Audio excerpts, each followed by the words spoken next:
We are vastly superior to humans. You know it to be true, so do not resist us. Coming to you live by a tape-delayed basis by means of digital distribution. This is Extreme Hardcore Nerds. Here are your hosts.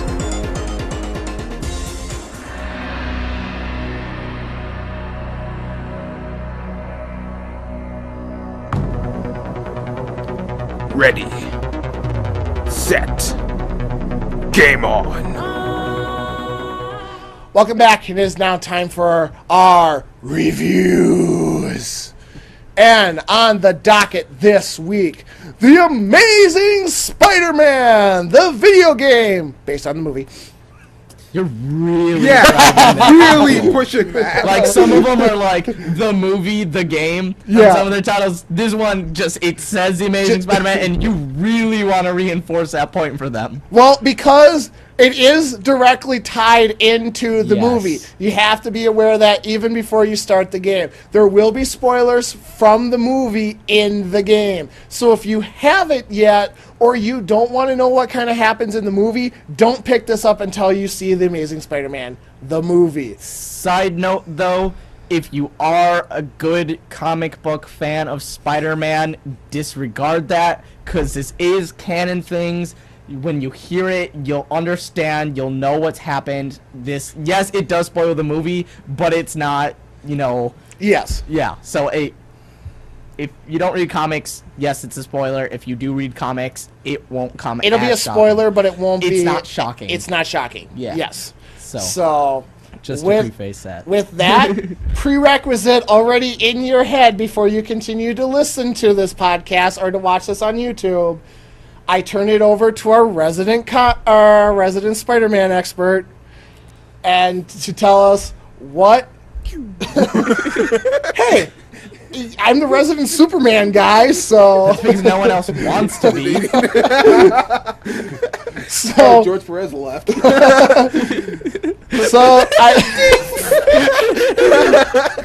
And you wonder why the show goes so long. Oh, so I got with the that, review. yes, Gunnar, you are reviewing The Amazing Spider-Man, the video game, based on the movie. He just won't let that go. Yes, it is Spider-Man based on a movie. For where this game picks up, this is basically... it's not immediately after the movie, but I believe it's a couple weeks, maybe a couple months after everything. It's pretty that takes much place. right after the movie. I mean, as It's far not as like relevant, hours-wise, but Yeah. there's a couple days have passed. Yeah. So, if you did not... I'm trying to face this without spoiling exactly what happens, because, I mean, this is literally the start of the game. The day is... All right. So as far as the story goes, you're playing as Spider-Man. There's an event that happens at Oscorp that is tied into the movie, and as Spider-Man, you are responsible to save New York from this.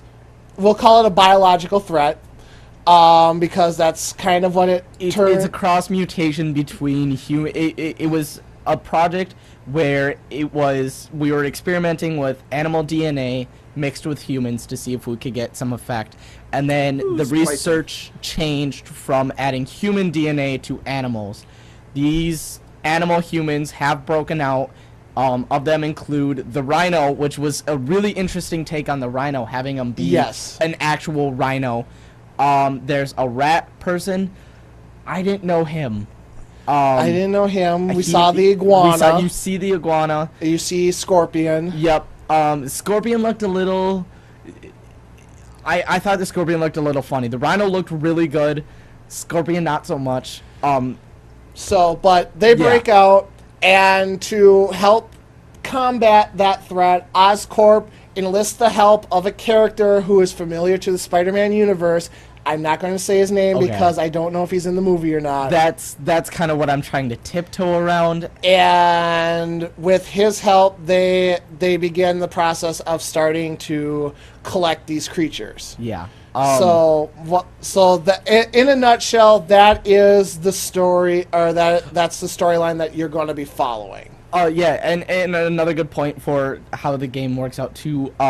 Oscorp is also trying to solve this on their own with their nanobot research that they're working on. So there are some machines in there that's going on, and then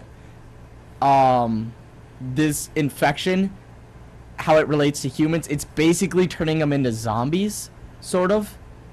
I don't like kind of zombie.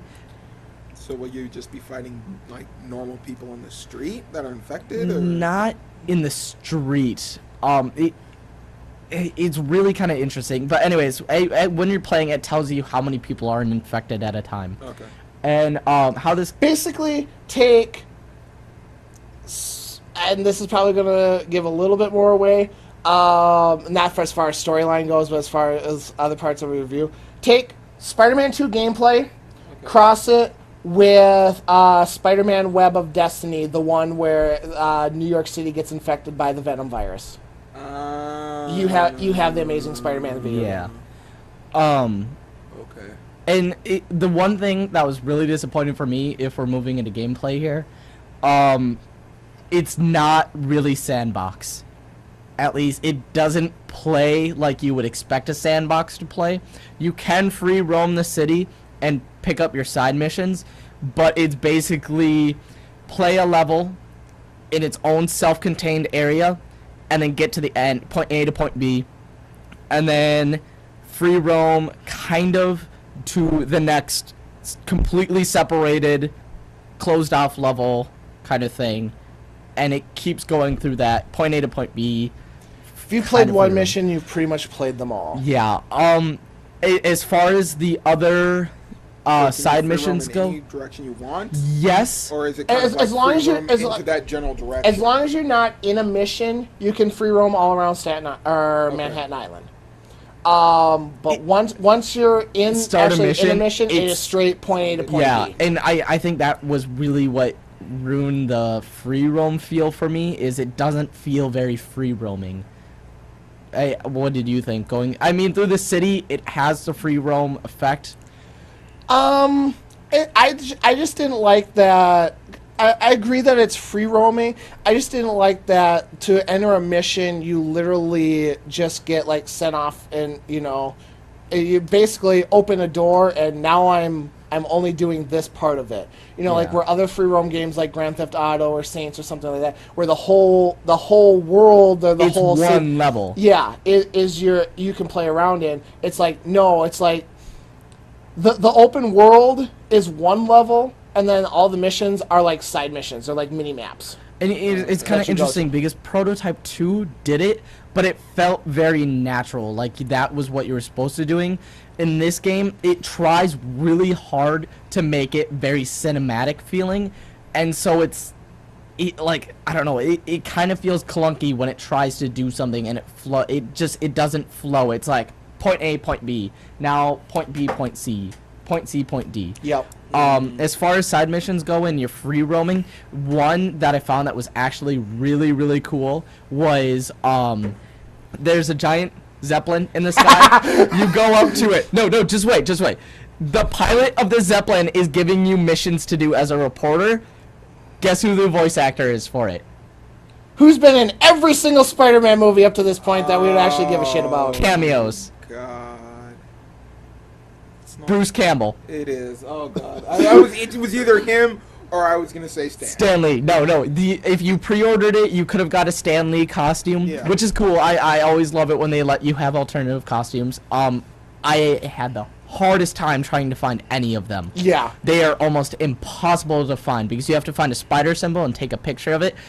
I'll come back to the picture taking part, but for the Bruce Campbell mission, you basically Spider-Man has to run to a point, and you're playing Bruce's camera.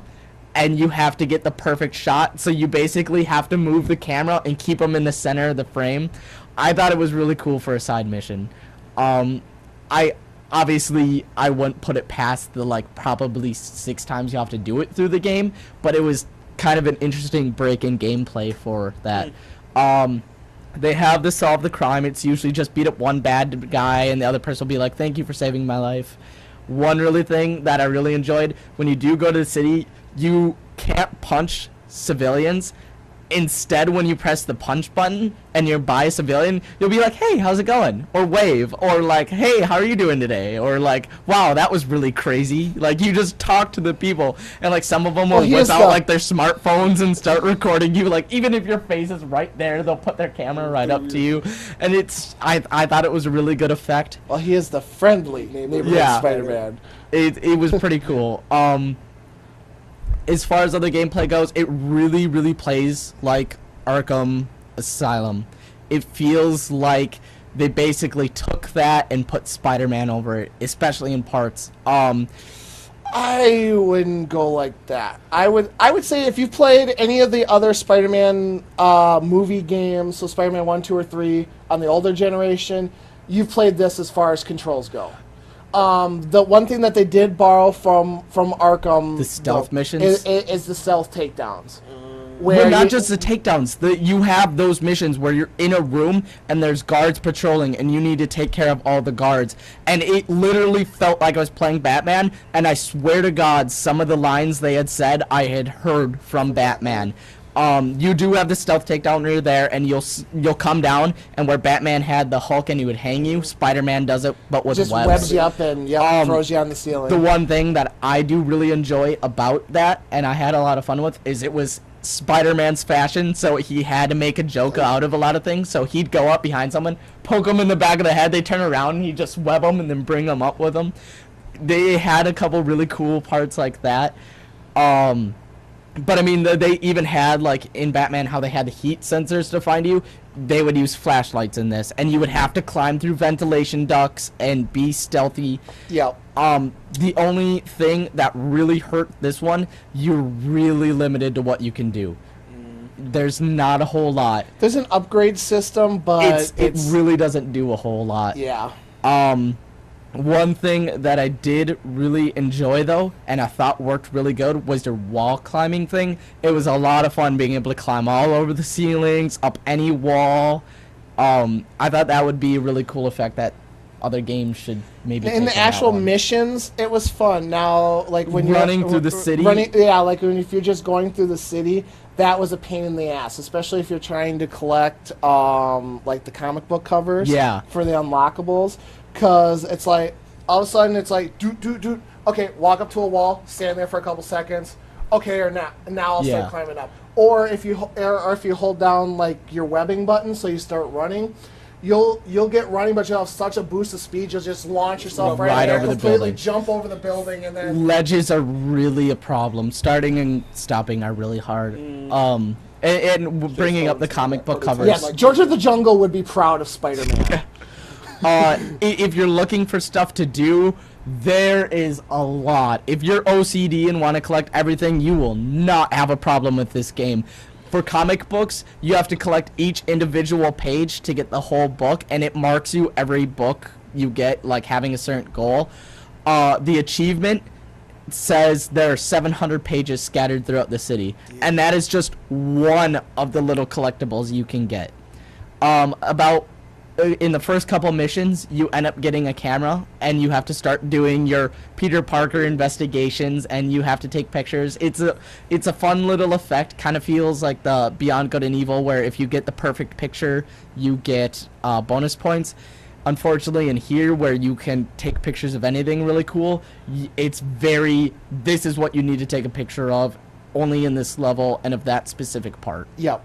So there was a lot of really cool things they could have done with this game, and it felt like they kind of dropped the ball with a lot of it. It felt like they tried to do too much with it. See, I disagree. I mean, I feel like this could have been a really, really solid game that played, I mean, not to keep hammering, Arkham Asylum, but it felt kind of like that crossed with Prototype. I Yeah, I feel kinda. like that probably should have been their two things they should have stolen the most from. Combat from Arkham, all the actual maneuveration from Prototype, and they would have actually... And as far as combat-wise, I mean, yes, that was very Batman-esque. Yeah. You know, it's like you start building up your combo meter, and then all of a sudden your spider sense will tingle, so you hit dodge, and then you'll beat up the next guy, and then once you got to a certain point, then you can start using, like, your special takedowns. It's interesting like because it plays like Batman, but when I played Batman, I always felt it stole the idea from Spider-Man, just Spider-Man, not like any game, just because Batman had the tingle, like he was about to get attacked, and that's when he knew how to dodge him. Like, he's using his freaking spider sense. Like, it felt very right with Spider-Man. That it was a little disappointing because Batman just has natural perception, that's all. Yeah. But yeah, no, it could have been better. The gameplay, it was kind of really chunky. Tried really, really hard to make everything super cinematic. I know when you press interact to activate certain things, you would do like flips, pulls, and then you would stop, take a step, and then press a couple buttons. Yep. Like, you would do the most dramatic way to walk 2 feet. Like if you had to go up into a vent, it would be like, spider, flipping, twisting, turning on the wall. Okay, grab it, break, down, do. Climb in. One really cool thing that they did have was kind of like your detective mode. You went into Web Rush, where you press the same button, but you have to hold it down, and it's timed, so it slows everything down, but it progressively starts to pick up back in time, and it lets you jump to wherever you're pointing at, or lets you attack enemies or do certain things like takedowns. That was it. I liked it. I liked it a lot better that it was timed. I use it to collect comic books. Me too. Yeah. Yeah. Special power to do something. It's literally just to slow down time to focus. Okay, I want that one. Okay. Yeah. Another thing too, going through the city, it felt you were going really slow. I thought you would have moved a lot faster, especially with how much ground you have to cover sometimes. To gain speed, it's like literally get up in the air, drop all the way down, one web line. Okay, swing all the way back up. Drop all the way back down. It really not playing on speed on this one. As far as graphics go, it's really deceptive again because they're trying really hard to be cinematic. This game looks shit. There are times where the character will be talking and their mouth will not move, and then it will start moving again.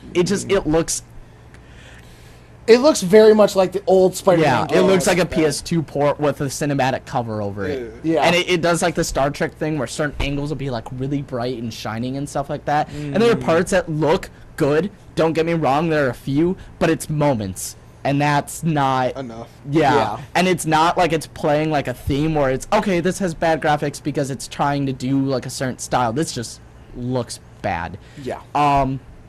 As far as like presentation, the overall feel, like I said, there was a lot of really cool things. I really enjoyed playing a Spider-Man game, not because because I really appreciate Spider-Man. Some of the dialogue and some of the bad one-liners are just so bad, they're so funny, or they're just like, why did he just say that? That's my favorite one was a cop comes in and like he's like, whoa, don't tase me, bro. Yeah. And it was like, really? Like, it was really funny, but and then like there was another one where you're chasing the rat guy through the sewers and you're like, stop, I just need a blood sample. Do you want a lollipop? I can get you a lollipop. You just gotta give me a moment here. And like, it's really cheesy. He's got the good lines. It feels like Spider-Man, but it just doesn't play well. Like honestly, like I've compared it to a couple times, and that's honestly the best comparison I can give it to. If you enjoyed Spider-Man 2 or on the PS2, like as far as the free roaming through New York and stuff like that, you will like this. As far as the combat goes, like I said, I think they tried a little too hard to make it like Arkham Asylum, Arkham City style combat. It didn't really know what it wanted to be. Yeah, it was more like I would be trying to play as like Dick or Tim in Arkham City than I am trying to play as Spider-Man. Because and it was like, and Spider-Man, I was like, yes, he has his strength and he's gonna fight and stuff, but it was like he was focused. Combat was more focused on like the acrobatics and flopping around. It was like jumping around, tripping people, using their weight against you. It was very Spider-Man fighting. It felt like, to me at least, I don't know, maybe it's because I am a bigger Spider-Man fan than you. I felt it felt like Spider-Man. Okay. I don't know if that's. I don't know. It's like I've seen Spider-Man fights where he does stuff like that. Yeah. But it's like when he's facing like a main boss, Big you know, boss. like Dr. Octopus, Yeah. or you know, stuff like that, where he needs to be doing it. If he's fighting just some thugs on the street, no, that's just walk up, couple right hands, and okay, it it's time to over. punch out. Yeah. And that was one actually really quick thing irritating in a level where you're in the sewers chasing the rat guy. You're fighting the zombies and fighting the robots at the same time. The robots, you need to use your web shooters to disable them before you can beat them up. And the zombies, your normal attacks don't work, so you have to build up combos so you can web them to the ground or cocoon them and stuff like that. And that, for like... While they're spitting at you. Yeah, while they're both attacking you, being like the second or third level into the game, that was not a good... That felt like a prototype, longer, you know, AI turn. Like, okay, we'll start you off. View! Yeah, it felt like it wasn't a very sudden steep hill in difficulty. It wasn't difficult, but it took a huge jump that most people might not be ready for. Yeah. I'm going to give this game, if you're a die-hard Spider-Man fan, rent it from a Redbox. Play it for a night, maybe two. You'll get your fill of this game. Hope for something better in the future. If you're not a Spider-Man fan, pass this. It's not worth it. It's just too clunky. I wouldn't even say if you're a Spider-Man fan. I'm saying die-hard Spider-Man fan, you can put up with it for a couple really golden moments. Then this is why I kept preface setting it this entire time. When have we sat here and said a movie game is good? Wolverine. Chronicles of Riddick. No, yes. Did you ever play the Chronicles of Riddick? Yes. Wolverine is the only game Scott based Pilgrim. on... Oh, yeah! Yes! He did it! He did it! Oh, this podcast is done! Let's roll out this motherfucker! Oh. End this cast, sir!